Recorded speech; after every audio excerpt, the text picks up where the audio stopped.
আমি বাংলায় গান গাই, আমি বাংলা। হ্যালো, হ্যালো স্যার, আপনি বিশ্বনাথ বিশ্বাস বলছেন তো? কে বলছেন? আপনার একটা মুদির দোকান আছে, বাবা চাষ করে, গত কয়েক মাস হলো বউটা টিভিতে ভুগছে। এই আপনি কে বলুন তো?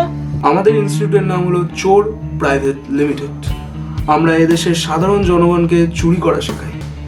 যে সমস্ত মানুষেরা পড়তে হাঁকতে মুততে পারে না, তাদেরকে আমরা ফার্স্টে চুরি করা শেখাই, অ্যান্ড দেন ইলেকশনের টিকিট হাতে ধরিয়ে দিই, পলিটিশিয়ান বানিয়ে দিই। সত্যি বলছেন? এ রাজ্যে এগুলো হয়? টাকা আসবে? অনেক টাকা আসবে, টাকাই টাকা। প্লাস আপনার তৈরি করা রাস্তায় মানুষজন হাঁটবে, আপনার জিনিসপত্রে মানুষজন ট্যাক্স দেবে, এমনকি ভুল করে একটা রেপ করে ফেললো আমাদের কোম্পানি বাঁচিয়ে নেবে, ফুল সেফটি।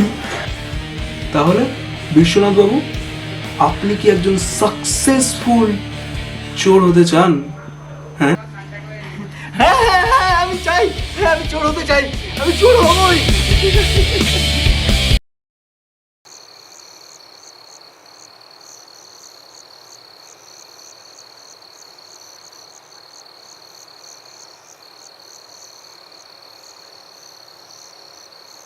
আমি বাংলায় গান গাই, আমি বাংলার গান গাই। কোথায় তুই? আর জোর বাবা, রাখো তো, এখন কাজে আছি, এখন আসতে পারবো না। আরে তোর বউয়ের অবস্থা খুব খারাপ, কিসে গেছে, মরছে, রক্ত, হসপিটালে নিয়ে যেতে হবে। বলছি তো তাড়াতাড়ি রাখো আয়। ফোনটা, ও কাশুক, ও একটু সামলে নেবে। এখন একটা বড় কাজে যাচ্ছি, তোমার ছেলেও বড় লোক হবে বাবা। প্লিজ ফোনটা রাখো, চুরিটা করে আসি। এসো, কতটা শোন বাবা। রাখো তো ফোনটা, সারা পুরো।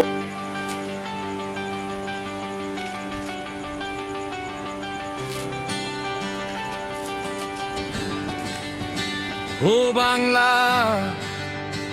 ও বাংলা, আমার সোনার বাংলা,